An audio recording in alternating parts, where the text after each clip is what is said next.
Hey, I'm Alex Radcliffe from Board Game Co, and today I'm reviewing Ynaros Fallin from Peak Week Dreams. Ynaros Fallin is a 1 to 4 player skirmish adjacent game that has a bunch of play modes, which is going to make this a very interesting video as we try to explain all the various ways this game plays. But before we dive into that, this is a prototype, all rules and component subjects change, and I'll have a link to the crowdfunding campaign down below.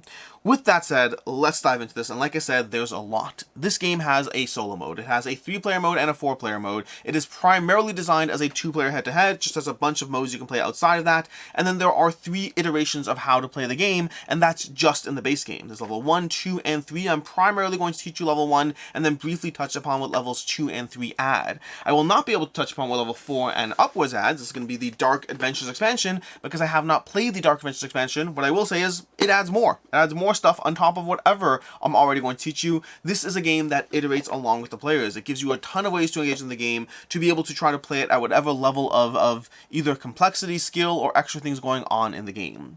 With that said, let's try to walk in this. In this game, you're going to be taking 2 actions every single turn. You can take the same action twice, you can take different actions, and those actions are going to be all around trying to manage your economy as you use your shadow dice to move around the board to engage in conquering these various lands in play in order to be able to use their abilities. The red lands are going to be lands you try to get control over on the board and utilize their abilities on the board, and the other lands, these are green and orange lands, which I took down over here. These lands over here, these stacks of lands, are going to be lands you're trying to uncover and then take control of in order to be able to benefit from their either ongoing or one-time use abilities in the game.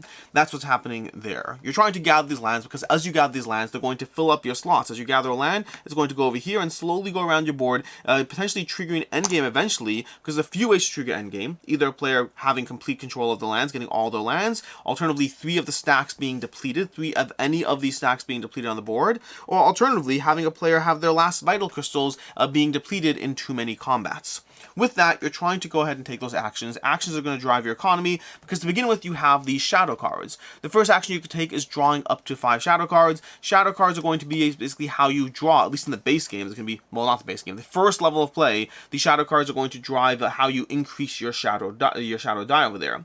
So you're going to be able to draw 5 cards, and then alternatively, the next action is you can play cards, discarding cards to increase your shadow die. That's important because as you increase your die, it's going to determine your movement, which brings us to the third movement, which is how you move your characters around the board using your shadow die. Going ahead, let's say I want to move 6, going 1, 2, 3, 4, 5, or let's say we just want to stop there for whatever reason. You're going to go ahead and move there, and then you reduce your die by 1. So whenever you move around the board, you're using your shadow die to determine how far you can move, but also reducing your die as well at the end of that. That's going to be the first 3 actions: drawing cards, upping your die by playing cards, and then moving around the board. The 4th action involves you discarding a crystal to control the other characters on the board. If you have line of sight of another character, you can go ahead and discard a crystal, and controlling is not what it sounds like. You're not moving them around the board necessarily. Controlling involves you discarding a crystal, and depending on which crystal color you discard, you can do one of a few things. If you discard a red crystal, you're going to add the value of your opponent's dice and your dice, and use that to move your own characters around the board, giving you a chunk of extra movement. If you discard a green crystal, you'll be able to imitate one of your opponent's green lands. The green lands are going to be one-time use abilities that they'll be able to take, and you can go ahead and copy one of the lands by discarding a green crystal. And then lastly, if you discard an orange crystal, you're going to roll the battle die, which is going to help you the next time you engage in combat by effectively starting your opponent off with a disadvantage. Those are going to be the ways you try to control, so you're trying to be mindful of how you move around the board and how you set up those movements and to control the actions. So you can take an action where you move and then have a line of sight to an opponent and then discard a crystal to control based on one of their green lands. So you're trying to set up these moves by taking 2 actions on your turn. That's the basic idea of what you're doing. But then past that, you're going to go to the next phase, depending on what you land, depending on what you did. The fate phase is where you apply the consequences of where you moved, potentially activating these various mystical sources, which is going to have you revealing different lands using your shadow dice. So for example, if I have 5 of my shadow dice, I can unlock 5 points worth of lands. Let's go ahead and unlock these 3, 1, 2, 3, and 4. Let's flip these over, and we're going to go ahead and take a look at what lands are there. Then from there, that's going to help us, because then you can start moving your characters around the board to be able to take control of those lands, which is if you have a character on one of these lands over here, you'll be able to potentially activate them depending on what they are, and they usually have one of 2 two activations. There's going to be this one over here, which requires 2 people to be on that land to activate it, and when you activate it, those people are going to go back to your hearth and or hut over there once you're done activating, which means you have to evoke them back onto the board. And this one over here requires your shadow die to be at 6, and then you're going to lower your shadow die down to, so once you're at 6, you'll then lower it down to its minimum at 2 over there. So that's going to be the 2 ways you activate these lands. You have to have a character present, and you have to fulfill their criteria in order to activate them. When you activate green lands, you're going to get a one-time ability. This one over here, for example, is going to have you drawing 5 shadow cards, which are worth 2 points each at the end of the game if you don't use them, but then you can also store them on your player board, which means you can go above your hand size, giving you flexibility in the game, or alternatively points if you just straight up don't use them. Over here on this one over here, this one's going to allow you that whenever you convert 3 magic crystals into points, which we haven't talked about yet, you'll also be able to draw 3 cards on this card. So this gives you an ongoing ability that effectively improves your tableau as you play. And then finally, there's the red power tiles, which you take control of based on your placement on them, and you can activate them and then degrade them, which means they're slowly going to go away every time they're activated. And this one, for example, just gives you a simple green crystal that you can utilize. Now, hopefully some of this is starting to come together, although I get it if not yet, because we haven't even touched upon battle, we haven't touched upon some of the ways you're going to be getting points by scoring from your crystals. So to that end, again, you're taking 2 actions from 4 possible actions. You're moving, you're grabbing cards, you're augmenting a shadow dice, and then you're using the control action. You're trying to be mindful of how you set up and unlock and reveal lands in order to take control of those lands, either for the one-time use ability, or for their ongoing ability, or just because as you gather lands, you're going to be getting points in the game. You also touched briefly upon the nature of crystals and storing cards, and you may not understand why we're doing that yet because we haven't talked about it yet. So for the crystals part, let's just talk about the fact that you can go ahead in the game, you can convert crystals to points. 1 of each of the 3 crystals is worth 15 points, 3 of the same crystals is worth 12 points, and then any combination of other crystals is worth 10 points. So during the course of the game, you can be adding crystals to your little reserve over there, and whenever you have 3, you trade them in to cash in on points, which goes back to the power tile. Whenever you do that, you also draw 3 cards, helping your economy and your tableau in the game. You also have the opportunity to engage in combat, although that only happens with the shaman characters. You're not going to be engaging in combat with your regular characters, so instead when the shamans engage in combat, you're going to go ahead and look at this battle board, and you're going to start taking turns playing crystals and playing cards to augment your battle strength. Playing crystals will have you re-rolling the dice of that color, so you can have the opportunity to go ahead and roll a die and add that to your battle strength, marking it on the track. Alternatively, playing cards, you have the opportunity to play cards of your color or not of your color to be able to get extra points in the game as you build little structures of how the cards overlay. So you're going to have to take turns playing crystals to re-roll dice to add that to your strength, or playing cards to augment your strength, going back and forth until a player chooses to retreat or until a player must retreat, and taking the consequences of the battle, having the losing player return to their hearth, and the winning player could choose to return to the hearth if they want to, but that's basically how a battle will play out. Lose too many battles, and ultimately you will lose the game. Although because battles are triggered primarily by shaman characters, that will happen. It will happen. It will not necessarily happen a ton, and you do need to be mindful of, well, just controlling for your strength. If you take a stance where you just are not set up with the cards and crystals to win battles, you may find yourself at the mercy of your opponent, as opposed to you want to make sure that you are playing through the game, trying to establish your area control while being mindful of the battle system at the same time. That's basically how you play the first level of Ynaros Fallin.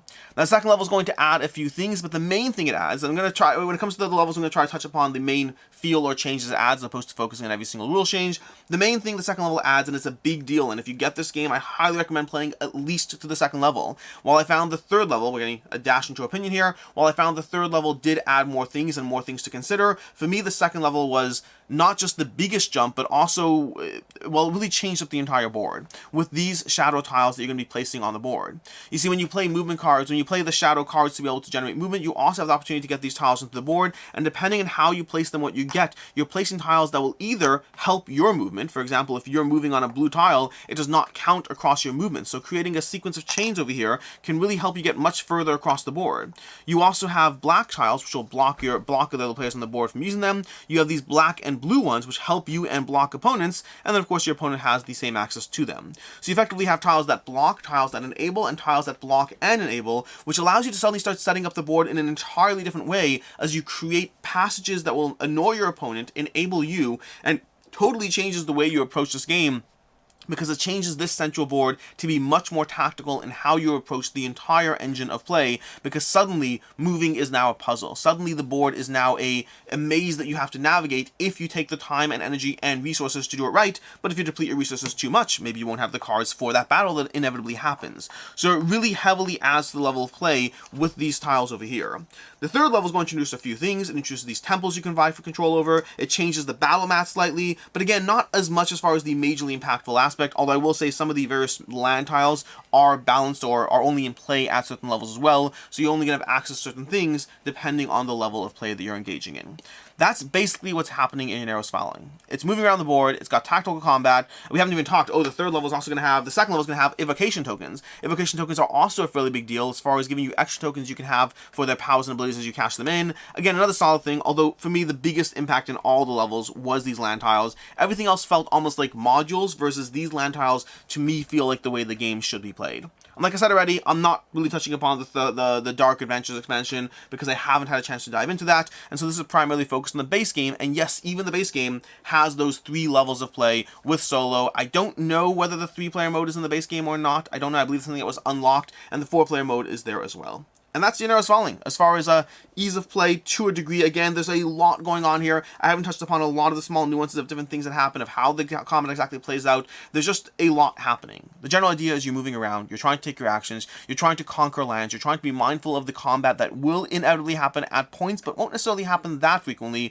as you try to figure out the engine that best drives you towards winning this game. And with that, let's go ahead and dive into my review, starting off with ease of play, which is not the best. And it's not necessarily a fault of the game, but more a necessary fact of when you have a game here that has different player modes, and it has 3 different levels of iteration, which means you have to learn the setup, the play, and all the changes for each of those levels of play.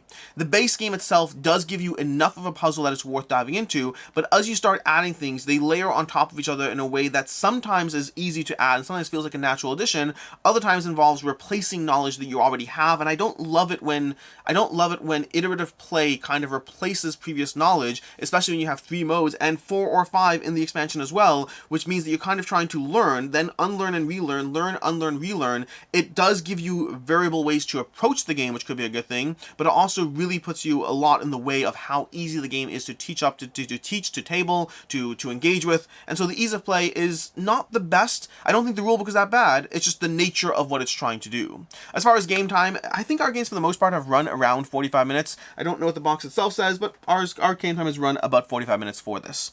As far as what I like, don't like, and can see others not liking, first of all, starting off with what I like the most, which is the lands, which are chock full of powers and abilities. There's a giant stack of lands. I haven't even really shown you this over here, but we just have this giant stack of lands over here in addition to the ones that are already on the board. Like, the board is fully set up. You're seeing all the lands you wouldn't see. There's a whole pamphlet full of all the lands, of what they do, giving you the appendix and all that. There's a ton of powers and abilities, and to some extent, some of them are small variations of each other, but the more you have, the more you'll have different ways that they combine and give you a puzzle. For me, the orange ones are obviously my favorite because they improve your tableau, but the green ones are also impactful, giving you ways and reasons why you want those, and then the red ones you're vying for as well, as you try to gather more crystals, with either straight up getting crystals or alternatively forcing your opponent to re-roll a dice to get a crystal, different things like that as you go through it. So overall, the lands, the powers, and abilities are the biggest thing for me.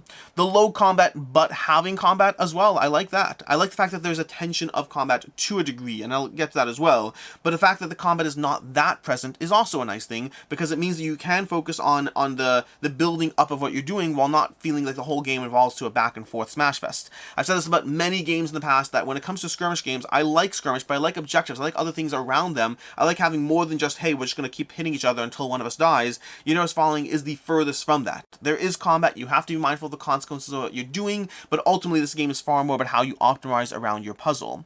The shadow tiles, for me, like I said already, this is one of the best enhancements of the game. The game, on level 1, the game doesn't really have movement as that much of a puzzle. There's the resource management aspect of movement, as you draw cards, as you upgrade your power die, choosing when to let it falter so you can get that extra turn or action, and when to replenish so you can suddenly move 7 in one shot. So that does have that aspect of play, but to me, these tiles really mixed up how you approach the entire battlefield in a way that was significantly more engaging. There's an elegant optimization puzzle at play here at each of the levels, as you try to figure out what you're going to go for and what you're going to try to gather, as you figure out where to evoke your characters, how to bring them back onto the board, which tiles to go for, where to fight, where to not fight. There's a lot going on here, but ultimately it all gives you a rewarding engine of gathering the crystals you need, attacking the opponents when you need to, and building up your tableau to score as many points as possible in this game across 3 iterative levels of how you approach the game. As far as what I don't like, first of all, I mentioned already, but that iterative gameplay, I have enjoyed games with iterative gameplay in the past. In particular, the Oniverse is a series of games that I think does it amazingly well as far as how they give you a small little puzzle and then level you up very quickly. Other times, iterative gameplay I find gets in the way of the experience, and that for me more is the case with Ynaros Fallin. And I think it's because of the aspect of how the rules constantly replace each other, and the game is not like a simple, it's not like a 2 pages and 2 pages, 2 pages. There's a lot going on as far as how the basic game learns and how you have to figure out the setup, the system, and how it all cohesively combines, and then suddenly you have to unlearn and add, both for the setup as well as for the gameplay in a way that just gets in the way of the enjoyment. And I understand the appeal of iterative gameplay. I like the fact that it's not giving you a ton of stuff all at once. It makes the game easier to dive into, but it still kind of has a larger challenge of just how to approach the game in a way that how many plays is someone going to give this before they decide this is or isn't a game for them, and we're kind of locking all these modules and content and ways to approach the game behind these different tiers, and then force them to re-examine and learn them in different ways. I don't love the system of how it's done. I understand the appeal and it might work for others. For me, it just kind of got in the way of the game that I wanted to play. Past that, I would say that the combat system did not feel overly rewarding. Combat systems in games are always a tricky one because everyone wants to be different than just simply playing cards or rolling dice, but it's how you approach the combat that defines how rewarding it is or isn't. For me, I thought the combat system here was fine, but I felt it didn't necessarily add a ton of value to what I was doing. I'd almost rather, hey, roll a shadow die and add some shadow cards. I'd almost rather simplicity, especially since combat is not the main focus of the game, but they have a little bit of a puzzle of playing cards, of overlaying them, of choosing which cards. There's more rules around combat than the value I got out of combat, if that makes sense. I'd almost rather, because it's not the focus, just make it more streamlined, even if that means leaning more on luck. So the combat for me was, again, not bad, just overly complicated without the payoff of the complication. As far as what I can see others not liking, first of all, there's that level of play aspect. There's a lot to learn here. Even the base game has a decent amount, even the base level has a decent amount of rules that are a lot to pick up, especially because it's not always the most intuitive. The nature of activating these portals over here, the nature of trying to gather control of lands. If some lands are for you, some lands are in the center you're fighting over, the different followers you have, the shamans and the regular followers, how you move around the board and the controlling. This is not a simple, intuitive system, and there's a lot going on. And you combine that with the 3 levels, there's just a lot going on. None of it is overly complicated. It's just a lot, and so you have to take all that in and process it and learn it and figure out how to play. Again, it's not bad, it's just a lot. And then also the evoking characters. Very often in the game, whether through combat or gathering control of lands, you're pushing characters back to your hearth, you have to re-bring them back into the board, and so there's a constant cycle of play of bringing things out, pushing them back, bringing things out, pushing them back, that could to a certain extent feel like busy work as you play through the game. As far as final thoughts on Ynaros Fallin, and I've engaged with this game enough to call it a review, but I do want to caution that it also is a dash of first impressions. The nature of a game system that gives you, again, a solo mode, a 3-player mode, a 4-player mode, a 2-player mode, 3 different levels of play, and an expansion with Dark Adventures does mean that even though I've played this game multiple times, it still feels there's a lot more to explore here. So, review, but with the caveat first impressions at the same time. Overall, I enjoyed a lot of aspects of the game, while not loving the way the game gives so many different approaches and ways and iterations to it. For me, the lands, the powers and abilities, all that is a ton of fun, and I love and then I've said this a few times, and I'm going to keep saying it, I love these over here. I almost wish this were level 1, because it does add complexity, but it adds so much to the tactical challenge of the game. As you place these tiles on the board, it totally changes the way you approach and engage with the game, and for me, level 3 almost is take it or leave it, but level 2 and that specifically, level 3 is not bad, it's just what it adds versus the complexity versus the new rules. I didn't walk away from level 3 thinking, hey, this is a better experience, it's just a different experience. Versus level 2 was very much a different experience, and I really enjoyed that aspect. The movement puzzle combined with the lands worked really well. But then you have the aspect of the iterative play, of the barriers to actually getting towards the game, of the fact that many aspects of the game feel like they're still being refined, and many aspects are still being refined, for the record. Many of these things that I dove into, like I know combat, for example, is something that they've frequently adjusted how they approached it already, and there may be further changes to that. So again, reminder, prototype, first impressions, review, lots of things changing, levels of play, lots of caveats to what I'm saying here. But at the same time, the combat and the systems that they have in play, combined with everything else there, ultimately does mean that I liked a lot of aspects while feeling some other aspects were in the way. To me, this is a 3.5 out of 5. I like it, I see promise in it, I do want to explore it further. Right now, a 3.5 out of 5. If you're looking for other game recommendations, first of all, Crossmaster Arena is a slightly similar game in look and feel, very different but overlaps in similarity. And then also Arcadia Quest is going to be another game if you're looking for a game that has a lot of reasons to run around a map, to explore, to engage, and to engage in some degree of skirmish. Arcadia Quest from Command Games is going to be another one. Until next time, I'm Alex Radcliffe from Board Game Co. I hope you enjoyed this video, and as always, I hope you have a good one.